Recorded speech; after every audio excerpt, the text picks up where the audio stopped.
Okay, आज के video में जो हम लोग प्रोग्राम देखने वाले हैं, इसमें हम लोग एक यूजर से एज अ करेक्टर इनपुट लेंगे और उसे चेक करेंगे कि वो वॉवेल है या कंसोनेंट है। और उसके मल्टीपल वे से हम लोग ट्राई करके देखेंगे कि उसे किस तरीके से सॉल्व किया जा सकता है, कितने वेज हो सकते हैं उस प्रोग्राम को सॉल्व करने के। ओके, सो यहाँ पर मैं एक फंक्शन बनाता हूँ, डेफ, और इसका नाम हम लोग डिफाइन कर देते हैं चेक वॉवेल।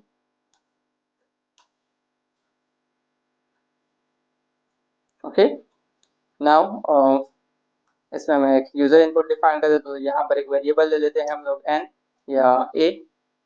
नाउ अब हमें ये चेक करना है कि ये जो हम लोग यहाँ से करेक्टर पास करेंगे, जब भी मैं यहाँ से करेक्टर पास करूंगा, जैसे सपोज करिए यहाँ से मैं इसे कॉल करता हूँ चेक वॉवेल और यहाँ से करेक्टर पास करता हूँ सिंगल कोट में ए या डबल कोट में ए, या फिर यहाँ से मैं पास करता हूँ सी, या फिर यहाँ से मैं पास करता हूँ डी। सो इसमें मुझे इसे बताना चाहिए ये वॉवेल है या कंसोनेंट है। ओके, सो जैसे ही आपके पास में कॉल इस मेथड पर आएगा, यहाँ पे मैं चेक करता हूँ if this a equal to अगर है ये स्मॉल ए के साथ, और ए इक्वल टू है स्मॉल ए के साथ, और ए इक्वल टू है आई के साथ, और ए इक्वल टू है ओ के साथ, और ए इक्वल टू है यू के साथ। बिकॉज जो वॉवेल है आपके पास में ये 5 करेक्टर्स है, ए ई आई ओ यू, ये 5 करेक्टर्स आपके पास में वॉवेल में आते हैं। इसके अलावा जितने भी करेक्टर्स है आपके पास 21, वो सभी के सभी कंसोनेंट में आते हैं। ओके, 26 करेक्टर्स में से। सो जैसे ही आपके पास में यहाँ पर ये कंपेरिजन ट्रू आता है, तो हम लोग यहाँ पर मैसेज पास कर देंगे कि this is vowel, this vowel.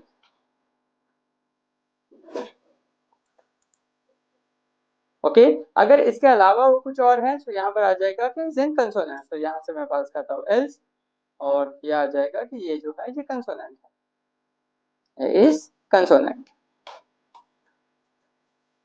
अब ये वन वे हो गया है इसको सॉल्व करने का। तो देखिए इफ आई रन दिस, सो यहाँ से आपने जैसे डिफाइन किया तो यहाँ पर आ गया A is vowel, C is consonant, D is consonant. यहाँ पे डी की जगह पर अगर मैं आई पास करता हूँ तो ये अगेन मुझे पास करेगा कि ये क्या है, वॉवेल है। ओके, तो ये आपका इसमें फर्स्ट वे हो गया। नाउ सेकेंड वे, सो इसमें डिफरेंस के लिए मैं एक सेपरेशन डिफाइन कर देता हूँ लाइन के जरिए, और सेम फंक्शंस को मैं यहाँ से कॉपी करता हूँ। अब इसमें प्रॉब्लम ये है कि जब आप इसे कॉल करोगे, ये कोड मैं यहाँ से हटा देता हूँ, या आप इसको कमेंट भी कर सकते हैं। ओके, नाउ अब अगर आप मैं यहाँ से इस फंक्शन पे पास करता हूँ कैपिटल ए, तो जैसे मैं कैपिटल ए पास कर रहा हूँ, ये मुझे दे रहा है कि ये क्या है, ये एक कंसोनेंट है। ये देखिए, जैसे हमने कैपिटल ए पास किया, इसने मैसेज क्या पास किया हमें कि ए इज कंसोनेंट। बल्कि ए जो है वो चाहे कैपिटल ए हो या स्मॉल ए हो, वो आपके पास वॉवेल ही कंसिडर होना चाहिए।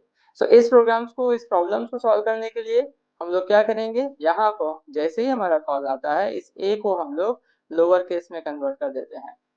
ओके, नाउ अब अगर आप वहां से कैपिटल ए पास करिए, स्मॉल ए पास करिए, कैपिटल आई पास करिए, कैपिटल डी पास करिए, वो आपको वॉवेल ही बताएगा। तो देखिए मैंने कैपिटल ए और स्मॉल आई दोनों भी है यहाँ पर। If I run this, A is vowel, C is consonant, I is vowel. So ये दोनों भी चीजें यहाँ पर वर्क हो रही है। ओके, नाउ अगर हम लोग इसे इस तरीके से नहीं सॉल्व करते जहां पर हम लोगों ने कन्वर्ट किया है, अगर मैं इसे कन्वर्जन में नहीं परफॉर्म करता, अगर इसे मैं कन्वर्जन में नहीं परफॉर्म करता, तो फिर हमें ये करना पड़ेगा कि यहाँ पर सभी के साथ में कंपेरिजन करना पड़ेगा। जैसे यहाँ पर मुझे डिफाइन करना पड़ेगा और ए इक्वल टू कैपिटल ए, और ए इक्वल टू कैपिटल ई, और ए equal to capital I,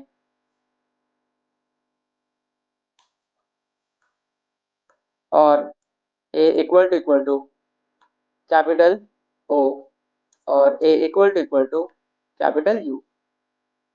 now अब आपके पास में ये सभी केसेस में चेक करेगा। ये देखिए, अगर इसे हम लोग रन करते हैं, तो यहाँ पे इसने दिया A is vowel, and I is vowel, because ये सारे के सारे वैल्यूज हमने कंपैरिजन में परफॉर्म किया है। या फिर इसे हम लोग इस तरीके से भी कर सकते हैं, जहां पर हम लोगों ने शॉर्ट में जो भी वैल्यू लिया है उसे पहले कन्वर्ट कर दिया लोअर में। अब चाहे वो अपर लेटर में आए चाहे वो लोअर लेटर में आए, आपका वैल्यू यहाँ पर हमेशा लोअर में ही कंपेयर होगा। ओके, इसके अलावा एक और वे हो सकता है जो इससे भी स्मॉल वे में है, जहां पर हम लोग डायरेक्टली इस वैल्यू को कंपेयर करते हैं इन ए इन, और यहाँ पर मैं स्ट्रिंग के अंदर सारे वैल्यू पास कर देता हूँ, A E I O U, capital A E I O and U. Now ये कैपिटल आपके पास में जो 5 वैल्यू है वो भी है, ओके, जो स्मॉल है वो भी है। नाउ जैसे ही आप यहाँ पर रन करोगे तो इस वे से भी ये सॉल्व हो जाएगा। ये देखिए, ए भी आपके पास में आया, इज वॉवेल और C is consonant. So this are the 4 ways जहाँ पर हम लोग इसको सॉल्व कर सकते हैं। अब ये 4 वेज के अलावा और भी टेक्निक्स हो सकती है जिसके जरिए आप इस प्रोग्राम्स को सॉल्व कर सकते हैं। This are the ways. सिर्फ एक थॉट प्रोसेस बिल्ड करने के लिए मैं यहाँ पे 3 से 4 तरीके से आपको सॉल्व करके बताया हूँ, बट इसके वे अलग भी हो सकते हैं जो आप अपने वे से, अपने माइंड से खुद से सोच